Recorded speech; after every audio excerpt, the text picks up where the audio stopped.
ఒక అతనైతే బీచ్‌లో తింటాక అన్నం దొరక్క నడుచుకుంటా వెళ్తాడు సైకిల్ మీద. పొరపాటున అతని సైకిల్ అయితే బీచ్‌లో పడిపోస్తుంది. అప్పుడైతే అతనైతే బీచ్‌లో నుంచి పడిపోతాడు. సో, అప్పుడు బీచ్‌లో పడిపోయాక అతనికైతే చాలా బాధగా అనిపిస్తది. నా సైకిల్ పోయిందని. ఇంత లోపలికి అతను పైకైతే నీళ్ళ పైకైతే వచ్చి సముద్రం వరకైతే వెళ్తాడు. వెళ్తూ ఉండగా అయితే అతనైతే ఇలా పైకైతే వెళ్తాడు. వెళ్ళిన తర్వాత అయితే వెనక్కైతే చూస్తాడు. ఒక మ్యాజికల్ డాగ్ అయితే బయటకైతే వస్తుంది.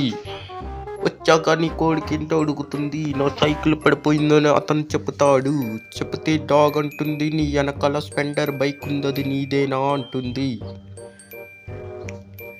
అది నీదేనా అంటుంది. అప్పుడు అతను వెనక్కి తిరిగి, స్పెండర్ బైక్ నాది కాదు, నాది సైకిల్ అంటాడు.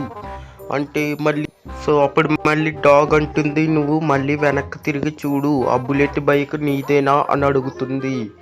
అప్పుడు అతను వెనక్కి తిరిగి చూస్తాడు. అతను చూస్తే ఈ బుల్లెట్ బైక్ నాది కాదు అని డాగీతో చెప్తాడు. ఆ డాగీ అంటుంది, చాలా నిజాయితీ పరుడివి నువ్వు, నిజాయితీ పరుడు అయితే నీకు నచ్చి బైక్ అయితే తీసుకోమంటుంది డాగీ అయితే. సో అతనైతే చాలా సంతోషపడి నాకైతే ఆ 2 బైకులు వద్దని చెప్తాడు డాగీతోను. అప్పుడు డాగీ అంటుంది, ఏం పర్లేదు తీసుకో అంటాడు. ఆ దెబ్బతో ఆ సంతోషం వచ్చి అతనైతే బైక్నైతే తీసుకుని అయితే వెళ్ళిపోతాడు, బుల్లెట్ బైక్నైతే. సో బుల్లెట్ బైక్ని తీసుకోగానే అతనిలో మేలుకుపోతుంది సంతోషం. పోరా పిచ్చ డాగి అని అతను అయితే పెద్ద కిందకి దిగుతాడు. నువ్వు ఇదేంటి బొంగు అని అతనైతే గన్న తీసుకుని డొమల్ డొమల్ డొమల్ డొమల్ డొమల్ అని కాల్ చేస్తాడు ఆ డాగీని అయితే.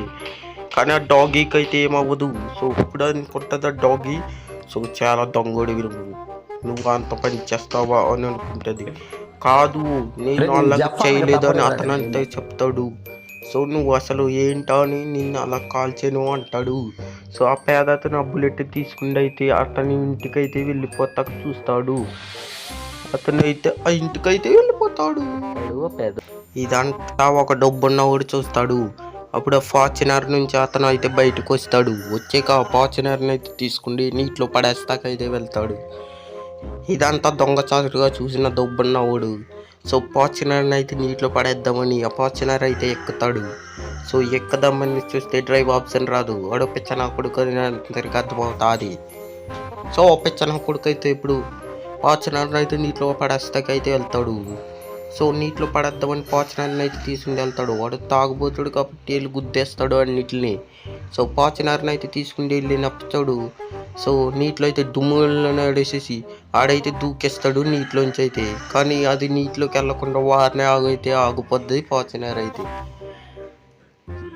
సో ఈ పిచ్చన కొడుకు అయితే ఏం అర్థం కాదు, ఏంటా ఈ ఫార్చునర్ ఎలాగ ఆగిపోయిందని మళ్ళీ డ్రైవ్ అయితే చేస్తాడు ఈ పిచ్చోడు చేసిన అట్టనే ఆ డ్రైవ్ ఆప్షన్ అయితే ఇలా డుమ్ముకునైతే వెళ్ళి మళ్ళీ దూకేస్తాడు నీటిలోంచి అయితే.